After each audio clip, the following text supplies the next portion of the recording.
Assalamualaikum warahmatullahi wabarakatuh. Bismillahirrahmanirrahim. Alhamdulillahirabbil alamin. Wassalatu wassalamu ala asyrofil anbiya wal mursalin. Sayyidina wa maulana Muhammadin wa ala alihi wa sahbihi ajmain. Amma ba'du. Alhamdulillah pada kesempatan ini kita kembali bisa mengkaji kitab Arba'in Nawawi atau 40 hadis dari Syekh Nawawi.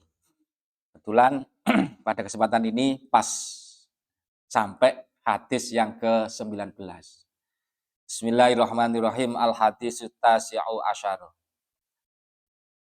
Hadis yang nomor 19. An Abil Abbas Abdillah bin Abbas qol. Kuntu khalfan nabi yauman. Hadis ini diriwayatkan dari sahabat Abdullah ibnul Abbas, salah satu sahabat Kanjeng Nabi yang sangat belia umurnya, dan tapi beliau sudah terkenal sebagai ahli tafsir. Kalau kita semuanya membaca tafsir Al-Quran, membaca tafsir itu pasti sering kita akan menemukan Qala Ibnu Abbas, Qala Ibnu Abbas, Qala Ibnu Abbas. Karena beliau dijuluki salah satu sahabat yang ahli tafsir. Nah, sangat belia beliau umurnya. Beliau mengatakan kuntu khalfan nabi yauman, bahwasanya suatu hari saya berada di belakangnya Kanjeng Nabi. Berada di belakangnya Kanjeng Nabi, faqala, kemudian Rasulullah Kanjeng Nabi bersabda, mengatakan kepada saya, ya gulam, inni u'allimuka kalimatin. Ya gulam, hai anakku, katakanlah seperti itu ya. Gulam itu bocah itu anak kecil yang umurnya belum sampai 9 tahun, itu namanya gulam. Makanya Kanjeng Nabi waktu bersabda ini, lalu dawuh ini, sahabat Ibnu Abbas masih kecil, berumur belum sampai 9 tahun. Memang beliau itu ketika Rasulullah wafat, sahabat Abdullah Ibnu Abbas ini masih berumur 13 tahun. Seperti itu. Ya gulam, wahai anakku, anak kecil, utawa nek cara Jawane bocah. Inni u'allimuka bikalimatin. Saya akan mengajarimu beberapa kalimat, beberapa hal yang nantinya akan bisa memberikan manfaat kepadamu. Ihfadillah yahfaduk. Ihfadillah, jagalah Allah. Yahfadka, maka Allah akan menjagamu. Ya gulam, inni u'allimuka bikalimatin. Wahai anakku, saya akan mengajarimu beberapa kalimat yang memberikan manfaat kepadamu. Yang pertama, ihfadillah, jagalah Allah. Jogon Allah. Ngaten. Yahfadka, mongko Allah bakal jogo sampean. Ihfadillah, jagalah Allah, tajidhu tujahak. Jagalah Allah, maka kamu akan menemukan Allah bersamamu. Nah, para pemirsa yang budiman, sahabat LDNU Kota Mojokerto, dawuhnya Kanjeng Nabi ini ihfadillah, jagalah Allah. Jagalah Allah. Pasti akan ada pertanyaan, loh, kok Gusti Allah dijaga? Apakah Gusti Allah ini perlu dijaga dalam keadaan bahaya sehingga perlu dijaga? Nah, ternyata para muhadis memberikan keterangan terkait bagaimana sih sebenarnya menjaga Allah itu. Maksudnya menjaga Allah itu adalah kita menjaga hak-haknya Allah sebagai Tuhan, sebagai pangeran. Kita sebagai hamba ketika dikatakan menjaga Allah itu berarti menjalankan hak-hak sebagai menjalankan kewajiban-kewajiban yang diperintahkan oleh Allah Subhanahu wa taala. Ketika kita itu menjalankan perintah-perintahnya, sholat, puasa, zakat, haji, dan perintah-perintah yang lain, sedekah dan lain sebagainya. Nah, itu yang dimaksud adalah yang dimaksud dengan menjaga Allah. Nanti menjaga Allah itu seperti itu. Jadi ketika kamu menjaga Allah, ketika kamu menjalankan perintah-perintahnya Allah, ketika kamu menjauhi larangan-larangan Allah, maka yahfatka, maka Allah pun akan menjagamu. Menjaga dari apa? Menjaga dari berbagai hal. Bisa jadi menjaganya Allah itu di dunia, bisa jadi di akhirat. Pamane menjaga diri kita agar tetap sehat. Yang memberikan kesehatan itu kan Gusti Allah. Dokter itu kan perantara. Yang memberikan kesehatan, maka diberikan kesehatan oleh Allah. Sehat pikirannya, sehat jasadnya, sehat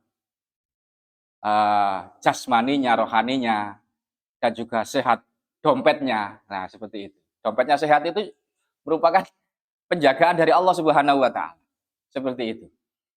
Jadi kemudian ihfatillah tajidhu tujah. Ketika kau menjalankan itu semua, kalian bertakwa kepada Allah, menjalankan perintah-perintah Allah, menjauhi larangan-larangan Allah. Sebentar lagi kita sekarang ini masih menjalankan perintah Allah yang berupa puasa.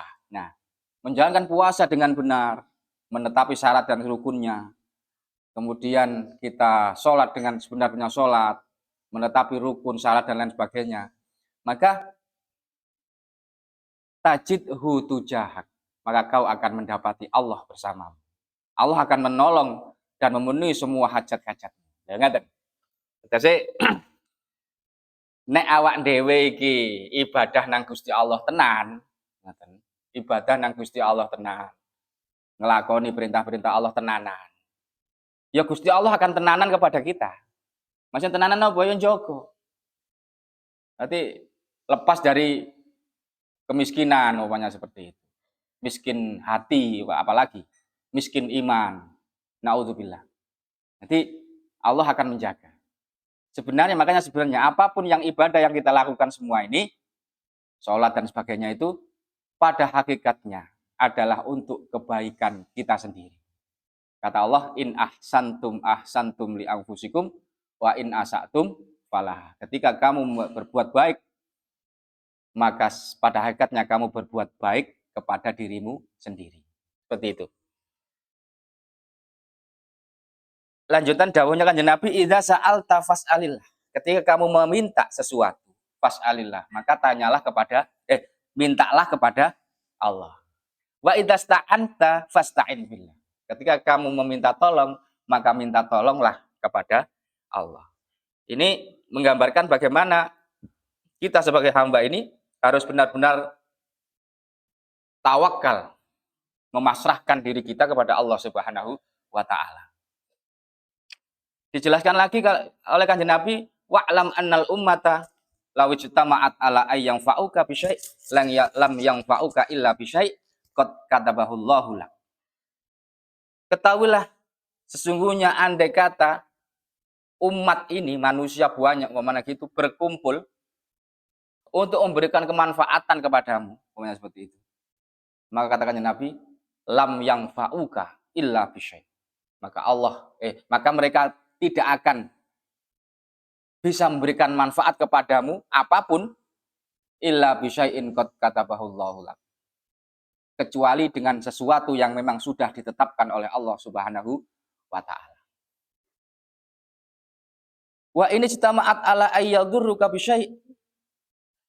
Dan andai kata manusia itu berkumpul ala ayyadurruka bisyai' untuk memberikan kemaudharatan kepadamu, mau berbuat jelek kepadamu, mau berbuat buruk padamu, ajange digepuk umpama diseng, ajange dijegal utawa disantet. Ngene ngoten nggih. Lam yadurruk illa bisyai'in qad katabahullahu alaik. Maka sesungguhnya mereka tidak akan pernah bisa membahayakan dirimu kecuali dengan sesuatu yang memang sudah ditetapkan oleh Allah Subhanahu wa taala. Nah, ini menggambarkan bagaimana kita harus tawakal, tafwid, menyerahkan kepada Allah Subhanahu wa taala, bahwasanya kita harus yakin bahwasanya apapun yang terjadi di sini, apapun yang terjadi di dunia ini tidak lepas dari yang namanya takdir Allah Subhanahu wa taala. Saya duduk di sini ngaji kitab Arba'in Nawawi. Ini tidak lepas dari catatan-catatan kepastian takdir dari Allah Subhanahu wa taala. Kita bisa berpuasa. Kemudian kita bisa berbuka puasa. Kita kuat untuk menjalankan sholat tarawih. Kita kuat untuk qiyamul lail. Kita kuat untuk i'tikaf di dalam masjid. Nah, itu semua sebenarnya tidak lepas daripada kepastian Allah Subhanahu wa taala. Jadi harus yakin-yakinnya. Kita harus seperti itu. Bahwasanya bahkan sampai digambarkan oleh Kanjeng Nabi ini, andai kata wong ngelompok kepingin kepingin nyantet awakmu. Kepingin nyantet awakmu. Loh, ndak akan bisa. Kecuali dengan apa yang sudah ditetapkan oleh Allah Subhanahu wa taala. Bahkan rufi'atil aqlam wajaffatis suhuf. Telah diangkat pulpen dan telah kering lampiran-lampiran untuk tulisan-tulisan itu. Artinya sudah ditulis semua. Bahkan sebelum kita lahir di dunia sudah ditulis. Ali mene-mene umure 150 tahun, umpamane ngono. Sudah ada tulisannya itu. Nah, dan kita harus meyakini hal semacam itu. Rawahu ngriwayatake ing hadis sapa At-Tirmidzi Imam Tirmidzi. Dan waqala hadisun hasan. Dan beliau mengatakan bahwasanya hadis ini adalah hasan, hadisun hasan, hadis yang hasan. Jadi para sahabat LDNU Kota Mojokerto yang saya banggakan, yang saya cintai.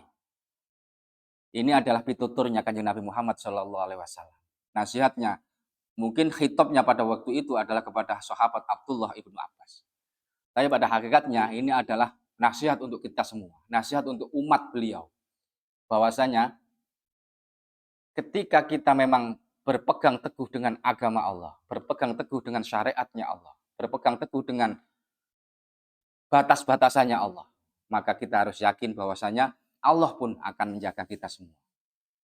Dan tidak ada lagi yang bisa dimintai tolong, dan tidak ada lagi yang bisa dimintai sesuatu kecuali kepada Allah Subhanahu wa taala. Dan dia berdoa, berusaha semaksimal mungkin. Kita kan diperintah oleh Allah untuk berdoa. Ud'uni astajib lakum. Berdoalah kepadaku, maka aku akan mengijabainya. Jadi ada 3 hal. Yang pertama, kita jalankan perintah-perintah Allah. Kemudian kita pasrahkan diri kita kepada Allah Subhanahu wa taala, dan kita yakin bahwasanya apapun yang terjadi di semua yang ada di dunia ini tidak lepas dari takdirnya Allah Subhanahu wa taala. Ini hadis rawahu Tirmidzi wa qala hadisun hasan. Tapi ada beberapa wafi riwayatin ghairi Tirmidzi, ada selain Imam Tirmidzi yang meriwayatkan hadis ini dengan redaksi yang agak berbeda. Seperti tadi kan ada lam ihfadillah tajidhu tujahak. Ada sebagian riwayat yang mengatakan ihfadillah tajidhu amaman. Artinya sama. Ta'arraf ilallah fir roja ya'rifuka fis syiddah. Wa'lam annama toka lam yakun liyusibaka wa ma asabaka lam yakun liyuh bitoka. Wa'lam annan nasra ma'as sabri wa annal faraj ma'al karbi wa anna ma'al usri yusra. Ada sebagian riwayat mengatakan ikhfadillah tajidu amamak. Sama dengan yang tadi, ketika kamu menjaga Allah, maka kamu akan mendapatkan Allah berada di depan. Ta'arraf ilallah firroho ya'rifuka fisyida. Ketika kamu dalam keadaan roho itu dalam keadaan luas, dalam keadaan senang, dalam keadaan gembira, dalam keadaan yang menyenangkan. Terus kita ingat kepada Allah, kita makrifat kepada Allah, kita zikir kepada Allah, maka ya'rifka fisyida. Maka Allah pun akan mengetahuimu, akan menjagamu ketika kamu dalam keadaan syiddah, dalam keadaan sulit, dalam keadaan yang tidak menyenangkan. Wa'lam annama akhtoka lam yakun liyusibaka wa ma asabaka lam yakun liyuh tiaka. Nah, ngaten. Ngerti ya sapa sira annama sak temene perkara akhtoka kang luput apa ma ing sira lam yakun mongko iku lam yakun ora ana apa ma iku liusibaka bisa ngenani apa ma ing sira. Artinya gini, sesuatu yang memang sudah digariskan itu tidak akan mengenai kita, maka selamanya tidak akan bisa mengenai kita. Ketika seseorang ingin berbuat buruk kepada kita, tapi kalau tulisannya bahwasanya tidak akan terjadi kesulitan itu, tidak terjadi bahaya itu, nah, maka selamanya tidak akan terjadi. Jadi ini tafwid ya, menyerahkan diri kepada Allah Subhanahu wa taala dan meyakini bahwasanya apapun sekali lagi apapun yang terjadi di dunia ini tidak akan lepas dari takdirnya Allah Subhanahu wa taala. Semoga kita semua ini ditakdirkan benar-benar dari hamba yang taat, hamba yang bertakwa, hamba yang bisa menjalankan perintah-perintahnya dan bisa menjauhi larangan-larangannya sehingga kita benar-benar menjadi hamba Allah yang muttaqin. Sebagaimana ketika kita diperintahkan untuk berpuasa, la'allakum tattaqun. Agar kita menjadi orang-orang yang bertakwa. Dan orang-orang yang bertakwa itu ada mendapatkan tempat yang mulia di sisi Allah Subhanahu wa taala. Inna akramakum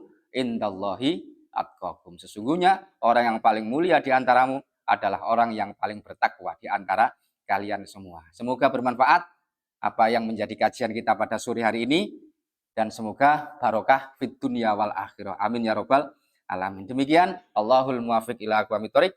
Wassalamualaikum warahmatullahi wabarakatuh.